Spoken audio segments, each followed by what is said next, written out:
ऐसे लगता है कि गिलगित-बल्तिस्तान में अगर जो गवर्नमेंट की नालायकियाँ हैं, हम उनको इग्नोर कर दें, फिर जो जो कि नहीं करनी चाहिए, उसके बावजूद अगर हम उनको इग्नोर कर दें, तो फिर भी कम्युनिटी की सतह पे कुछ काम किया जा रहा होगा। आगा खान इंस्टीट्यूट जैसे और प्रिंस की मौजूदगी में जो इक़दामात किए जा रहे हैं, उसके बावजूद हमारी कम्युनिटीज़ को हम कैसे स्ट्रेंथन कर सकते हैं? क्योंकि एक बहुत बड़ा चंक है जो मुतासिर हो रहा है क्लाइमेट चेंज के इम्पैक्ट से और वो आम लोगों का है। गिलगित-बल्तिस्तान के शहरी हैं, वो इसको किस तरीके से देखें? मैं ये तो नहीं कहूँगी कि टूरिज़्म कम हो जानी चाहिए, लेकिन टूरिस्ट भी जो गिलगित-बल्तिस्तान जा रहे हैं, उनको एक बात सोच के जानी चाहिए कि हमें वहाँ के इकोसिस्टम को डिस्टर्ब नहीं करना। आई रिमेंबर एक टाइम होता था कि K2 पे जाने वाले या K2 के बेस कैंप तक जाने वाले बहुत कम लोग होते थे। अब हुँ। मेरी जैसी लड़की जो इस्लामाबाद की ट्रेल 5 और ट्रेल 3 पे चढ़ती है, वो भी कहती है कि मैं K2 बेस कैंप 1-2 तो कर ही आऊँगी और डेफ़िनेटली मैं कर आऊँगी इसलिए क्योंकि एक्सेस आसान हो गया है। हुँ। तो आप इसको किस तरीके से देखते हैं? अगर गिलगित-बल्तिस्तान की कम्युनिटी की बात करें तो कम्युनिटी के जहाँ-जहाँ पे इस तरह का एक फ्रेजाइल इकोसिस्टम है ना, वहाँ पे आप जाके देखें तो लोग हमेशा एनवायरनमेंट से इकोनॉमी को तरजीह देते हैं। आप गिलगित-बल्तिस्तान में मौवाक़े ना हो, मुलाज़मत के मौवाक़े ना हो, कारोबार के मौवाक़े ना हो, तो ऐसी सिचुएशन में लोग इस चीज़ को प्रिज़र्व करके क्या कर सकते हैं? उनको घर में खाना ना मिले, रोज़गार ना मिले, नौजवान सारे बेरोज़गार रहें, तो ऐसी सिचुएशन में उनकी जो प्रायोरिटी होगी वो लाज़मी बात है, सबसे पहले आमदन की तरफ होगी, इकोनॉमी को वो तरजीह देंगे। दूसरी चीज़ ये है कि गिलगित-बल्तिस्तान गुज़िश्ता तकरीबन 20-25 सालों के अंदर ड्रास्टिक तब्दीलियों से गुज़र रहा है। इसमें हमारी पॉलिटिकल सिस्टम का भी है, टूरिज़्म में जिससे जो एक अचानक एक्सप्लोर हो गया है टूरिस्ट के लिए, ये भी है और जिस तरीके से आपने कहा कि K2 तक लोगों की रसाई आसान हो रही है। हाँ। तो इस सारे सिचुएशन की वजह से एक ड्रास्टिक चेंजेस वहाँ पे आए हैं और विद इन सिस्टम और जो ट्रेडिशनल हमारा एक तरीकाकार हुआ करता था कि इन चीज़ों की ज़िम्मेदारी इस कम्युनिटी की होगी, इन चीज़ों को देखना इस मखसूस इलाके की ज़िम्मेदारी होगी, वो सारी चीज़ें बहुत तब्दील हो गई है। उसकी रीज़न ये है कि जहाँ पे खेत होते थे वहाँ पर मकान बनना शुरू हो गए और मकान भी कौन से बन रहे हैं, वहीं आरसीसी के मकान बन रहे हैं, सीमेंट और सरिया वहाँ पे इस्तेमाल होता है, तो उसके इम्पैक्ट्स को ज़ाहिर बात है लोगों को अपनी आसानी देखते हैं। तो वो बहुत सारी चीज़ें इन तब्दीलियों से गुज़रने की वजह से जो एक रवायती हमारा तरीक़ाकार था, इन चीज़ों से वो सारी चीज़ें ख़त्म हो गई हैं और हुकूमत की अपनी एक इस हवाले से भी एक ज़िम्मेदारी बनती भी थी कि वो इन चीज़ों को बहाल करने के लिए कम्युनिटी के साथ बैठ के काम करें।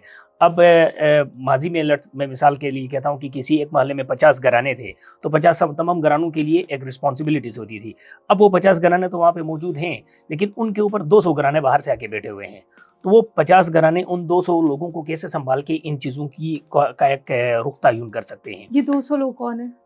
अंदर से भी माइग्रेटेड है, बाहर से भी माइग्रेटेड है, वो माइग्रेशन हुई है ना इंटरनल। अब ज़ाहिर बात है गिलगित कैपिटल है तो स्पेशली गिलगित की आप एग्ज़ाम्पल ले लें, तमाम जो 10 अज़ला है जीबी के, दियामर से लेके, सिकरदू से लेके, गिज़र से लेके तमाम अज़ला से एक माइग्रेशन हुई है। तो उस माइग्रेशन का भी ये असर उसका इम्पैक्ट ये पड़ा है कि वो जो ट्रेडिशनल हमारे तरीक़ाकार थे तो आदात थे, वो सारे बहुत हद तक तब्दील हो गए हैं।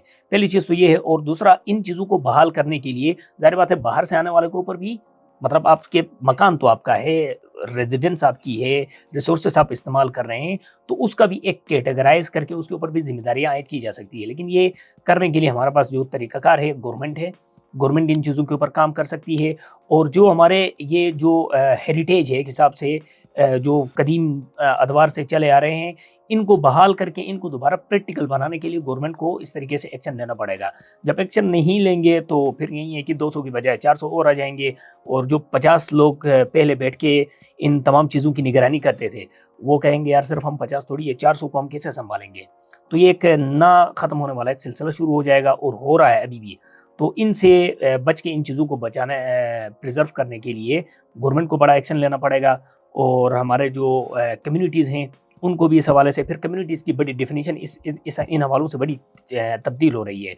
मतलब मैं जिस जगह में बैठ रहा हूँ, मैं वहाँ उसको ऑन ना करूँ और जी। मेरे पास थोड़े से इतने वसाइल हैं कि मैं लेट्स सपोज़ पानी बाहर से खरीद के लेके आता हूँ, तो मुझे क्या पड़ी है कि मैं अपने बच्चों को भेज के वहाँ से मतलब उस इलाके की सफाई करवाऊँ या किसी के घर के दरवाज़े के पास कचरा है, तो मैं जाके वो उनकी ज़िम्मेदारियाँ मैं उठाऊँ। तो वो कम्युनिटी का वो जो ट्रेडिशनल हमारा एक कांसेप्ट था, वो भी बहुत ज़्यादा तब्दील हुआ है। गिलगित-बल्तिस्तान में टूरिज़्म का फ्लो जो इस वक़्त देखने को मिल रहा है, इसका भी वहाँ पे नेगेटिव एक इम्पैक्ट सामने देखने को मिल रहा है। रीज़न ये है कि कल तक जो जिन इलाकों की एक जो ख़ुसूसियात है वो बड़ी महफूज़ थे, उनको एक प्रिज़र्व किया हुआ था, या वहाँ पे लोगों की जो मेहर ज़िंदगी है वो सारा उसके ऊपर डिपेंड कर रही थी। अब वहाँ तक लोगों को एक्सेस मिला है, और यहाँ से पाकिस्तान से या जितने भी हमारे टूरिस्ट वहाँ पे आते हैं, तो उनको फिर इन चीज़ों का आइडिया नहीं होता है कि इन चीज़ों की अहमियत क्या है।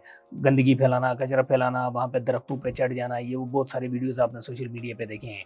तो वहाँ पे गिलगित-बल्तिस्तान के लिए बुनियादी तौर पे एक ऑर्गेनाइज़्ड टूरिज़्म चाहिए, जिसके ऊपर गवर्नमेंट ऑफ गिलगित-बल्तिस्तान और गवर्नमेंट ऑफ पाकिस्तान दोनों को सोचना होगा। पंजाब पास करता है गिलगित बल्तिस्तान को, तो उससे भी कुछ इम्पैक्ट आ रहा है इलाके पे, ख़ास तौर पे क्लाइमेट चेंज के सिनेरियो को देखते हुए, क्योंकि उन जगहों तक हमारी एक्सेस हो गई है जहाँ पर हमारी ना होने के बराबर एक्सेस थी। खुंजराब टॉप का मेरे ख़्याल से इतना ज़्यादा नहीं है, वो इसलिए कि खुंजराब टॉप एक तो सीज़नल है, और दूसरा ये है कि जनरल भी जब ओपन होता है तो इतना ज़्यादा टूरिस्ट शायद उधर इतना ज़्यादा टूरिस्ट नहीं जाता है। और सिर्फ़ और सिर्फ़ उसका इम्पैक्ट इस मद में हो सकता है कि जो लोग चाइना जाते हैं, और चाइना बॉर्डर पे पास के ज़रिए जाने वाले तो जीबी के लोकल हैं, उनकी भी तादाद कम होती है, और अगर कोई यहाँ से पासपोर्ट पे जाता है तो उसकी भी तादाद बहुत कम है, तो उसका इतना बड़ा इम्पैक्ट नहीं है। लेकिन उसका इम्पैक्ट आप उस वक़्त कैलकुलेट करें जब चाइनीज़ गवर्नमेंट के साथ आपका कोई लिज़ान हो जाता है, या वो इस बात पे एग्री होते हैं कि खुंजराब पास के ज़रिए चाइनीज़ जो टूरिस्ट आएगा वो खुंजराब टॉप तक तो वो भी आते हैं ना, वहाँ से वो उस पास को क्रॉस करके गिलगित-बल्तिस्तान आ जाएँ। तो चाइनीज़ की आबादी इतनी ज़्यादा है कि एक काशगर या एक 2 ही सिटीज़ की हम बात करें तो वो लाखों में तो वो वहाँ पे आसानी से आ सकते हैं। तो उस वक़्त फिर आपका इम्पैक्ट बहुत ही ज़्यादा होगा उसका। ज़रा जल्दी से ये बताइएगा कि किस तरीके से हमें क्या करने की ज़रूरत है इंडिविजुअल लेवल पर, और गिलगित बल्तिस्तान के जो शहरी हैं वो क्या करें जिससे वो क्लाइमेट चेंज को भी इंटैक्ट रखें, क्लाइमेट से बनने वाले मसाइल को भी कोप अप कर रहे हों, प्लस वो उसके साथ-साथ टूरिज़्म भी अपने इलाके की ख़त्म ना होने दें। सबसे पहली चीज़ तो ये है कि आप लोगों को रोज़गार के वसाइल फ़राहम करें। Alternative alternate resources. रिसोर्सेज़ की प्रोविज़न गवर्नमेंट को करना पड़ेगा। अगर दियामर की मैं मिसाल दूँ, जीबी के अंदर सबसे बड़ा जंगल है जो प्राइवेट ओन्ड है।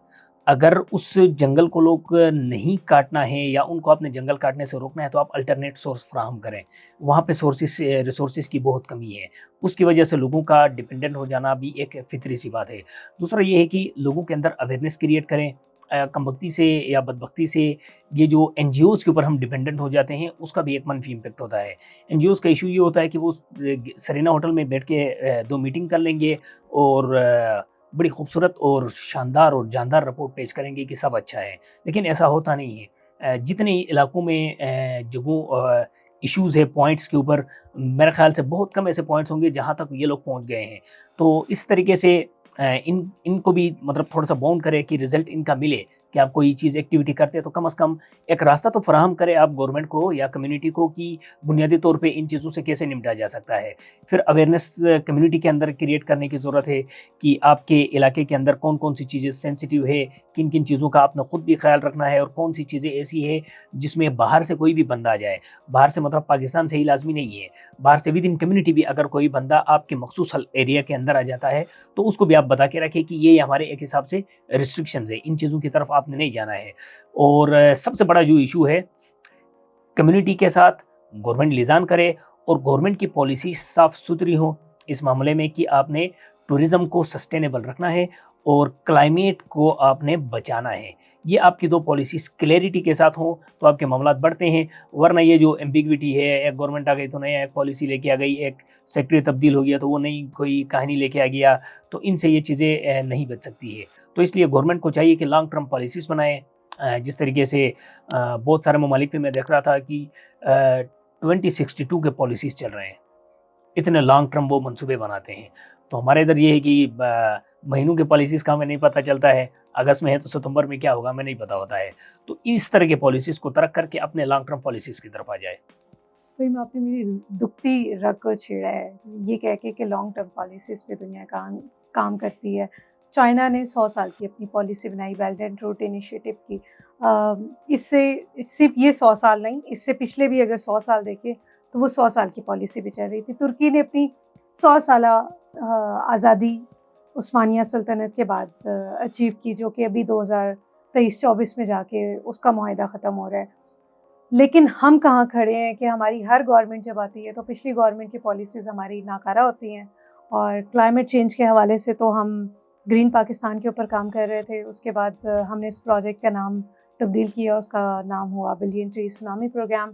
उसका नाम अब दोबारा से नई गवर्नमेंट आने के बाद चेंज हो गया है और आजकल वो ग्रीन पाकिस्तान है दोबारा से।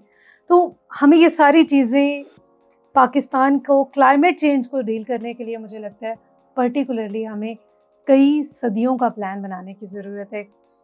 4 दिहाइयाँ, 5 दिहाइयाँ हम दरख्त नहीं काटेंगे, एक दरख्त काटेंगे तो EPA का रूल ये कहता है कि आप एक दरख्त काटेंगे तो 10 दरख्त लगाएंगे तो उसमें से 4 तो ऐसे होंगे जो सर्वाइव करेंगे।